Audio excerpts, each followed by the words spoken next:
सबूत थे तो आप लोकायुक्त के पास क्यों नहीं गए? आपने हाईकोर्ट पे चिट्ठी क्यों नहीं भेजी?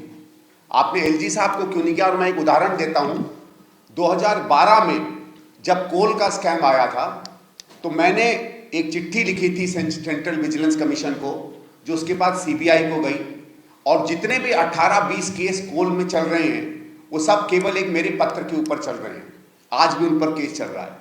तो यही केजरीवाल के पास अगर एक पैराग्राफ का भी सबूत था तो मैं आज पूछना चाहता हूं क्यों वो सबूत बाहर नहीं आए? ये 360 पेज का एक सबूत लेकर घूमते थे शीला जी के खिलाफ। ये कई बार लोगों ने मुझसे पूछा, इनसे पूछा, लेकिन कभी इनको प्रेस कॉन्फ्रेंस में इनसे क्यों नहीं पूछा जाता? लोगों ने मुझसे पूछा, इनसे पूछा, लेकिन कभी इनको प्रेस कॉन्फ्रेंस में इनसे क्यों नहीं पूछा जाता है कि वो 360 पेज क्या थे? क्योंकि मुझे विजय कुमार मल्होत्रा जी ने एक बार बताया था कि भारतीय जनता पार्टी का एक डेलीगेशन गया था जब ये मुख्यमंत्री बने थे, और इनसे कहा था कि आपके पास 360 पेज के सबूत हैं, उन सबूतों का आप क्या कर रहे हैं? तो केजरीवाल साहब ने वो सबूत सामने किए, और वो सबूत क्या थे? वो 360 पेपर की कटिंग थी। ये शायद पहला व्यक्ति होगा जो पेपर की कटिंग को बतौर सबूत प्रस्तुत करता है। मैं एक और इनसे प्रश्न पूछना चाहता हूं। आप लोगों को याद होगा जब कॉमनवेल्थ के खेल हुए थे तो उसके बाद सीएजी की एक रिपोर्ट आई थी। एक रिपोर्ट गई थी भारत सरकार में, जो भारत सरकार की लोकसभा की पब्लिक अकाउंट्स कमेटी को गई थी, और दूसरी रिपोर्ट स्टेट असेंबली में आई थी जो स्टेट की पब्लिक अकाउंट्स कमेटी को गई थी। उस कमेटी पे बातचीत हुई, वो कमेटी ने अपना काम पूरा नहीं किया, सरकार हट गई। उसके बाद 13 का चुनाव हुआ, फिर 15 का चुनाव हुआ। 67-70 में से शायद 67 विधायक लेकर ये लोग आए। स्वाभाविक है कि पब्लिक अकाउंट्स कमेटी में जितने सदस्य रहे होंगे, एक आध बीजेपी का छोड़ के बाकी सब आम आदमी पार्टी के रहे होंगे। पूछिए ना इनसे, पब्लिक अकाउंट्स कमेटी दिल्ली सरकार की उस सीएजी रिपोर्ट की रिपोर्ट कहां है? जिस सीएजी की रिपोर्ट, जिस कॉमनवेल्थ की रिपोर्ट पर ये हल्ला करते थे, उसकी एक्शन टेकन रिपोर्ट क्यों नहीं निकाली है दिल्ली सरकार ने? क्यों नहीं उन चीजों पर, उन मार्गों पर ये बात कहते हैं जिन बात पर ये बार बार इल्जाम लगा रहे थे? अभी 2 या 3 दिन पहले एक चैनल पे इन्हीं के एक वक्ता ने मुझसे कहा कि मेरे बिजनेस इंटरेस्ट है दिल्ली में। मैं आज नहीं, मैं 10 साल से इस पार्टी से कह रहा हूं, हिम्मत हो तो एक सबूत दीजिए ना।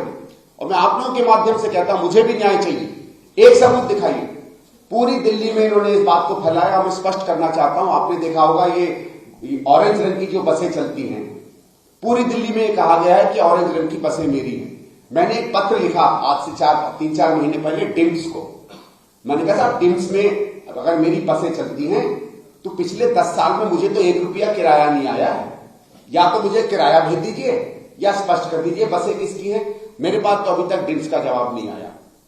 मैंने एलजी साहब को आज से 1-1.5 साल पहले पत्र लिखा और तमाम जो चीजें पब्लिक में चलती थी सबका उल्लेख करके कहा कि आप इन पे इंक्वायरी बिठाइए, क्योंकि मुझे किसी चीज का भय नहीं। मैंने एलजी साहब से रिक्वेस्ट की कि आप इंक्वायरी बिठाइए, और वो 8-10 चीजें जो कही जाती थी मेरे बारे में, सब मैंने स्पष्ट की कि एक भी अगर आपको सच मिले तो आप उसको नेशनलाइज कर दीजिएगा और मुझे जेल भेज दीजिएगा। एलजी साहब का भी उसके बाद कोई पत्र मेरे पास नहीं आया।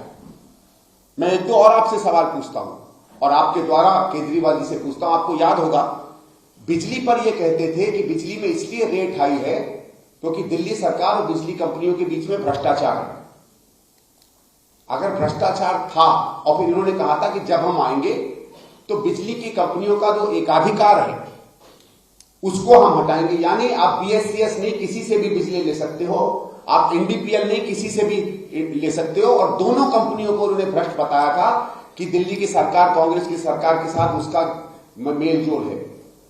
जब आपकी सरकार आई तो कहां गया वो मेल जोल? एक कंपनी बताइए, एक कदम बताइए जिसमें आपने इन कंपनियों पर एक भी सवाल उठाया हो। इन्होंने कहा था कि भ्रष्टाचार है जिस कारण से रेट हाई है। और पता नहीं आप में से लोगों को याद होगा कि नहीं कि 2013 में इनका यह वायदा नहीं था कि हम सरकार से सब्सिडी देंगे। इनका वायदा था कि यूनिट रेट कम होगा, क्योंकि भ्रष्टाचार है इसलिए रेट कम है।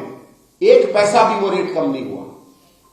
ये सवाल इनसे पूछने पड़ेंगे, क्योंकि इन्हीं सवालों को लेकर इन्होंने शीला जी को और उनकी सरकार को ऊपर से नीचे तक बदनाम किया था, और बदनाम हुई थी ये सरकार। और न केवल दिल्ली की सरकार, इन्होंने तमाम उन राजनेताओं पे सवाल उठाए थे जो आज इंडिया गठबंधन में इनके साथ खड़े रहते हैं, चाहे लालू जी हों, चाहे आदरणीय सोनिया जी हों, चाहे आदरणीय शरद पवार जी हों। ये मैं इसलिए पूछना चाहता हूं आपसे सवाल कि कोई तो इनसे जाके पूछे कि इतना बड़ा जो झूठ का शगुफा आप फैला रहे थे, इसके पीछे के तथ्य क्या थे तब और आज। कितने बिजली के मीटर इनको तेज दौड़ते हुए मिले? रोज घूमते थे बिजली के मीटर लेके कि तेज दौड़ते हैं। इन्होंने कहा था हम इन्वेस्टिगेशन करवाएंगे, बिजली के मीटर बदलेंगे। मुझे आंकड़ा दे कि क्या एक भी बिजली का मीटर इनको तेज दौड़ता हुआ मिला था? तो संदीप दीक्षित प्रेस कॉन्फ्रेंस कर रहे हैं और सिलसिलेवार तरीके से अरविंद केजरीवाल से सवाल पूछ रहे हैं।